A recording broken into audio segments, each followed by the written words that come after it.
নামাজের মধ্যে রাজ্যের চিন্তা মাথায় ভর করে কেন? পরিত্রাণের উপায় কি?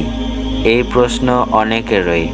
এমনিতে অনেক চিন্তা করা কাকে বলে তা না জানলেও এবং সুস্থ চিন্তার কোনো বিষয়বস্তু খুঁজে না পেলেও তাদের মাথায় যত রাজ্যের চিন্তা আবর্জনা এসে ভর করে, ঠিক নামাজেরই সময়। কেন?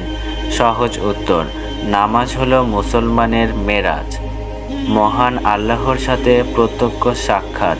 তিনি বলেছেন যে তার এবং তার বান্দার মধ্যে তৃতীয় কোনো মাধ্যম এসে দাঁড়াতে পারে না। হয় তিনি তাকে সরাসরি নিজের রহমতের মুখোমুখি দাঁড়াবার সুযোগ দেন, কিংবা চিন্তা ও মননের ওপর পর্দা ফেলে দেন, যেন কোনো সাক্ষাৎই না ঘটে। কারণ অন্য কোনো জগতের চিন্তা বা মানবীয় কাল্পনিক নির্মাণ মাধ্যম হিসেবে বৈধ নয়।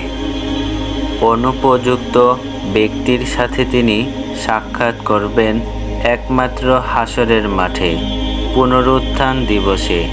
তাই যে কোনো ব্যক্তি নামাজে দাঁড়াক না কেন, তিনি তাকে প্রথমে তার নিজস্ব অন্তরে কুলুষিত পর্দার মুখোমুখি দাঁড় করিয়ে দেন, যেন সে আপ্রাণ সম্ভ্রমে এবং ভক্তিতে এবং নম্রতায় এবং আত্মসমর্পণের ব্যাকুলতায় সে পর্দা ভেদ করার জন্য আপ্রাণ সাধনা করতে করতে এক পর্যায়ে তার পরম অরাধের মুখোমুখি হওয়ার যোগ্যতা অর্জন করতে পারে।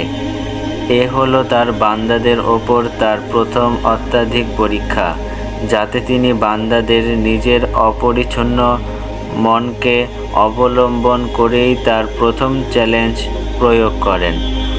প্রত্যেক চোখই নিজ নিজ চশমার মধ্যে দিয়ে তাকাতে থাকে বলে সব কিছুই কেবল নিজের চশমার রঙই দেখতে পায়।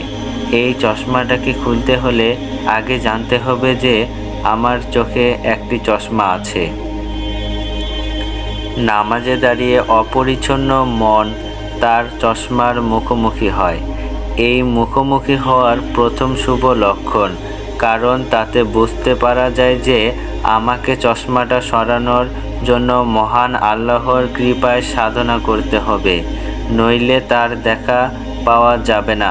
সুতরাং নিরাশ হবার কিছুই নেই। আল্লাহ ক্ষমাশীল, পরম দয়ালু, তিনি পথ প্রদর্শক। তিনি চশমাকে দেখার সুযোগ করে দেন চশমার পরাধীনতা থেকে দৃষ্টিতে মুক্ত করবার জন্যই। সকল প্রশংসা তার। নামাজে দাঁড়িয়ে আমি আমার চশমার কারণে তাকে দেখতে পাই বা নাই পাই, তিনি আমার দিকে তাকিয়ে আছেন।